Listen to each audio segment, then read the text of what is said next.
Hey guys, what is up? It is the Fast Break Report here, bringing you guys another vlog. I would talk about the Pacers, but there really isn't anything super significant I want to talk about when it comes to the Pacers. Tyrese Halliburton's injured, so right now, we just lost back-to-back games to the Hawks. But I want to talk about something that I feel like deserves a video, and that is Nikola Jokic's 31-point 22 assist, 21 rebound game against the Phoenix Suns the other night. He had a 31 point, 22 assist, 21 rebound triple-double with 3 steals. Okay? He shot 59% from the field and 42% from 3 in this game. Against a Phoenix Suns roster that had Kevin Durant, Devin Booker, Bradley Beal, Nick Richards, Grayson Allen, all their heavy hitters were available for this game. And this is a game that's going to end up on NBA Hardwood Classics. I'm just going to let you know. It's one of those games that will be on there forever.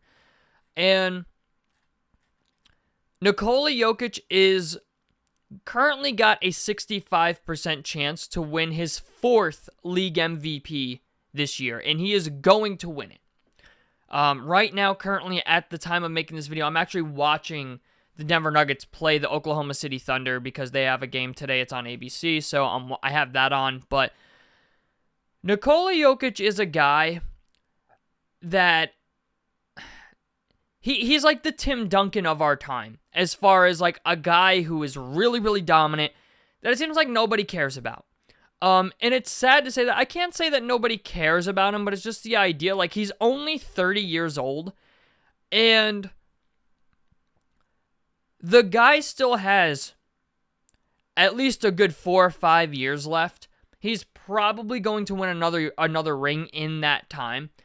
But I think we need to start putting Nikola Jokic in the conversation of, top 25 best players of all time.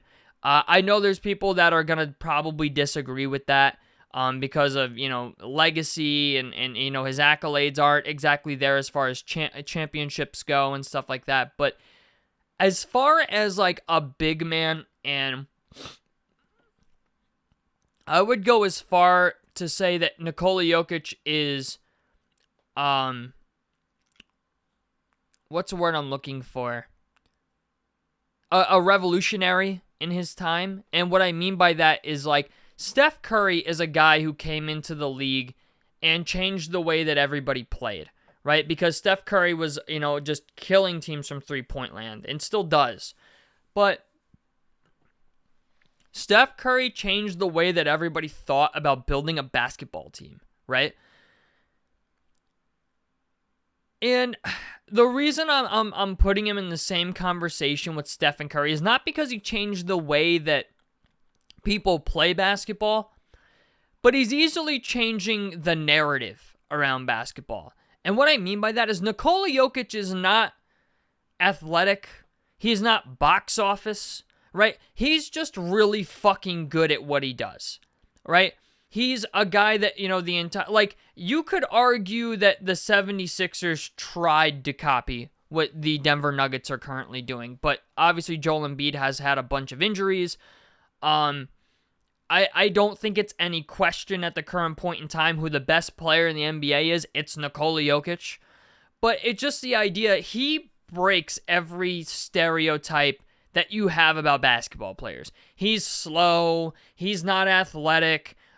He's boring to fucking watch, I think. As far as, a guy who doesn't do anything that, really, makes you jump out of your fucking seat, where guys like Anthony Edwards and Ja Morant and Zion Williamson and LeBron and Giannis, right? Even Kyrie Irving with the handles sometimes. There's nothing about Nikola Jokic that's selling tickets other than him just being incredibly fucking good at basketball. This man is going to win his 4th league MVP this year. And still, it seems like Nikola Jokic doesn't get the type of respect that I think he deserves. You could argue Jason Tatum is more regarded among fans than Nikola Jokic is. I get it, their team's coming off a championship, but this guy just had a game that's going to end up on NBA Hardwood Classics for the rest of time. Okay? To record a 31-point Okay, 21 rebound, 22 assist game in the modern NBA era is in conversation for the greatest game ever played. Okay, because if you think about it, man, what do we always hear about the Jordan LeBron conversation, right? Oh, LeBron couldn't play in Jordan's era, and Jordan couldn't play in LeBron's era, and vice versa. But this is easily the greatest game I have ever seen as far as a complete game from a player in the history of me watching the game since I've been alive. Okay? And I'm as old as Nikola Jokic, essentially. He just turned 30 and I'm 30. But it's just the idea, like, to do what Nikola Jokic did, right? Like, you could come out here and make an argument for Russell Westbrook, right? That's the argument people are going to, oh, it's Russell Westbrook. Russell Westbrook is the triple-double king. And I get that, but Nikola Jokic just had a triple-double, 31 points, 21 rebounds, 22 assists while shooting 59% from the field and 42% from three in that game?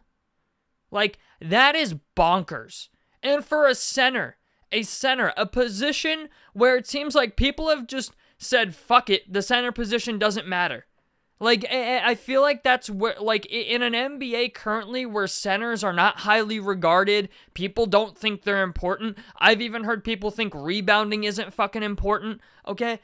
This man is backpacking a team that a lot of people, to be fair, like, I do think they've fallen off a little bit, you know, obviously. Actually, no, they're second in the West now. They just got ahead of the Lakers. They were a team that was predicted that was going to fall off, and because everybody in the West got better and they did nothing, they essentially got worse, and this man continues to defy the odds every single fucking time. I don't know how. I just don't. He's just that good at basketball.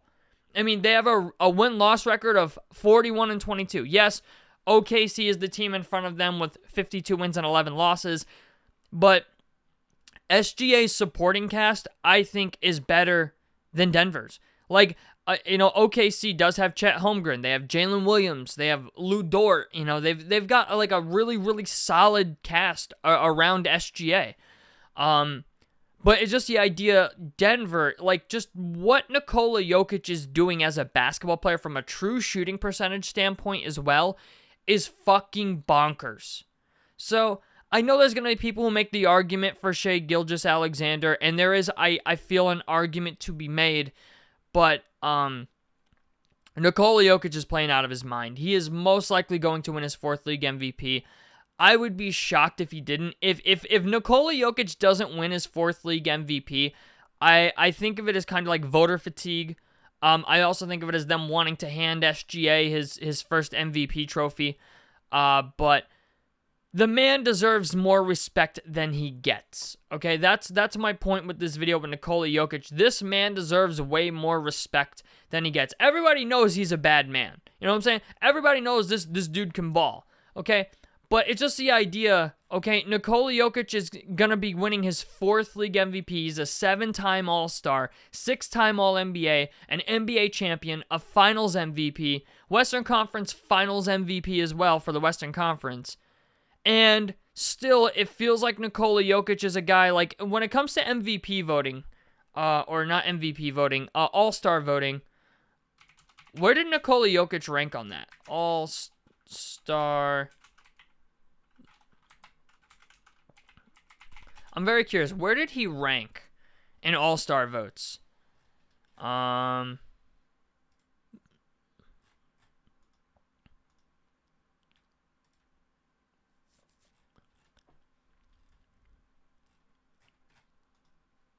on.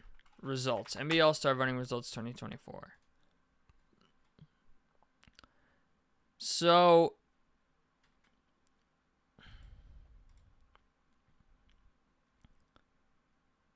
Holy fuck. So this is the 2024 NBA All-Star Game. This is the backcourt for the Western Conference. Where's the front court? Front court for the Western Conference. Okay, Jokic finished second. I mean, only to LeBron James.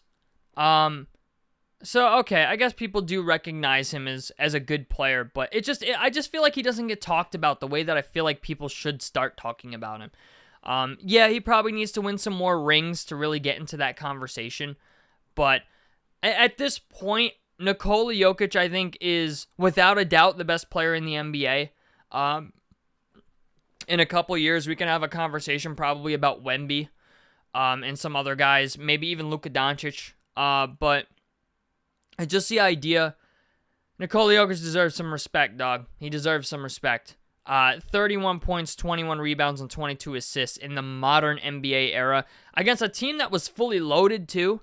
Like, against a team that, like, I would expect a game like this to come against a team that's missing people. You know what I'm saying? I would expect a game like this to come against a team like the Washington Wizards, where, like, they're actively tanking. They know their season's over. But he had this game against the Phoenix Suns, who are in the Western Conference, and, you know, I mean, Phoenix, yeah, they're probably a play-in team if they can get their act together. They're 29-34. They're not the best team in the league, but they're also not the worst. You know what I'm saying? And I get it. They got a lot of, you know, Kevin Durant drama going around right now in Phoenix, but nevertheless, this was the most impressive game I've ever seen in my life out of a player in the, I don't know, 24, 26 years, I guess you could say, of watching basketball. And, you know, and that doesn't count how long I can actually remember shit, but, like, I do remember watching basketball when I was, like, 5 years old. But it's just the idea, like, from what I can remember and what I can fathom, as far as, like, easily the best regular season game I've ever seen. You know, playoffs, I think, is a completely different category, but when you start getting into, like, 31 point, 20, you know, 21 rebound, 22 assist type shit when it comes to triple doubles, Jokic is in a class of his own. Okay? At this point, I think we have to start respecting that. Because it's just crazy to me, because, like, I look at this dude's accolades and I'm like, he's a 7-time All-Star, like, he's a 6-time All-NBA, and on top of it, just think of where this dude was drafted, right? Like, he was taken in the 2014 NBA draft in the second round, 41st overall. Like, this might be the greatest, like, it's like almost Tom Brady-esque. You know what I'm saying? A guy that was, you know, projected to eventually be out of the NBA based on his draft position, you know, a couple of years, because most guys don't make it past year 3 or 4 or 5. Like, if an NBA player makes it past year 5 in the NBA, they've generally had a pretty good career. But to be a second round pick and be picked 41st overall by the Denver Nuggets, and then end up being, like, one of the greatest centers of all time. Yeah, I'm going to put him in that conversation as one of the greatest centers of all time. And then to do it the way that he's doing it and how efficiently he's doing it, I'm telling you, man, it's like, it's chess when everybody else is playing checkers. And I've never seen anything like it. The man is averaging a triple-double this year at 28.9 points per game, 13 rebounds a game, essentially at 12.9, and 10.5 assists a game, while shooting 43% from 3, 57% from the field, and 81% from the free throw line. The man is in a class of his own, and we need to start respecting that a little more, I think. So tell me what you guys think about this down below in the comment section below. Like helps me out. Subscribe if you guys want to see more. I'm the Fast Break Report, and I'm out of this motherfucker. Peace, guys.